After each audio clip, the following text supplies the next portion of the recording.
So today I went to the gym again and I went for a swim and then I went for my workout routine. So that's all I'm doing at the moment until I'm waiting for someone to get back to me about me moving into my own property. So that's the main thing. As soon as I get into my own property, I can then go straight back to work, and I'm hoping to see if I'm escaping human trafficking. I really, really hope that I am. It's just that what happens is you're in the middle of doing something, and life circumstances can affect you. So I was living with my ex-boyfriend, and I got raped. I was depressed. I wasn't in a very good relationship, and I then decided to leave. I decided to go to Women's Aid. I went to Women's Aid and then I was stalked to that refuge. And then since then, it's like I've been moved to different places, and these people have been following me to each place that I move. Like I move through the refuges. And then what can happen to you is someone could phone the police on you, make a false complaint. The police can come up and, because you've got mental health issues, section you and then put you into the hospital. And then when you're in the hospital, who's looking at you? Are they looking at me for my organs?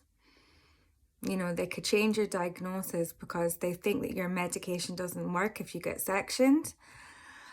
Every single time. I mean, I got put on the last section. The girl accused me of, like, it was a false accusation. There was no need to phone the police. There was no need to get me sectioned. And then they put me on about 4 different drugs. They put me on 4 different drugs, which is really tough on your body. And then after that, I mean, it was through COVID, so I mean, not many people would notice because everybody was in lockdown for about 2 years. So they're maybe getting the experience of a person who doesn't work or a person who's in the mental health pathway.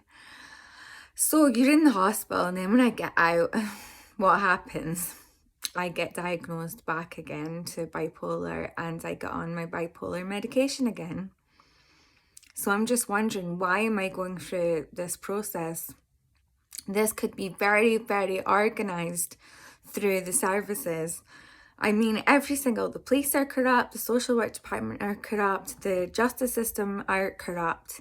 And that's how it's working in the West. And you're like, why would they do this? And it takes a whole load of people to do this. And it's very, very organised. And I have to say this, heroin addicts are vulnerable too, because if they OD, they can get their organs get taken out. So I'm just trying to say, I mean, how many people, when someone dies, how many people check to see, if, their organs are getting taken out, or they maybe don't know about it because it's the West, and you don't know, are they getting cremated or are they getting buried? If you get them cremated, then there's no way for you to investigate to see if that's happened. But I'm saying there's people that are out there that are programmed to bring you to homeless status, and then you're vulnerable, and they are touting out your organs. And that's what I'm trying to get across. It's really, really, really important.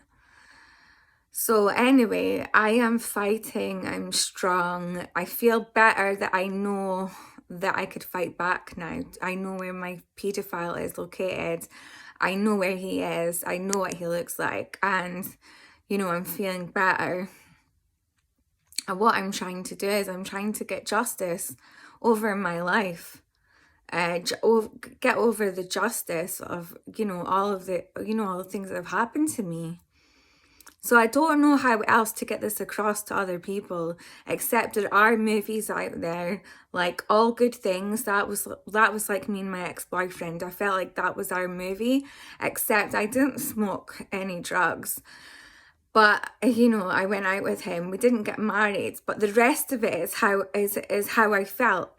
There's other movies, American Psycho. I mean, there's a myth about prostitutes. All prostitutes are the only ones that are going to get their organs taken out. This is a total myth. This is totally untrue. Everybody can be up for getting their organs taken out, especially children. And I'm helping the police with the investigation, about children.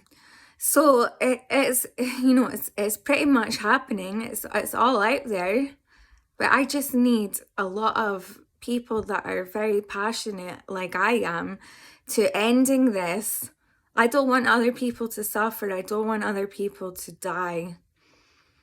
And I'm sick of these fascists that try to put it into tick boxes, reasons why you should be dead. And then let's all try and, get used to this on their conscience.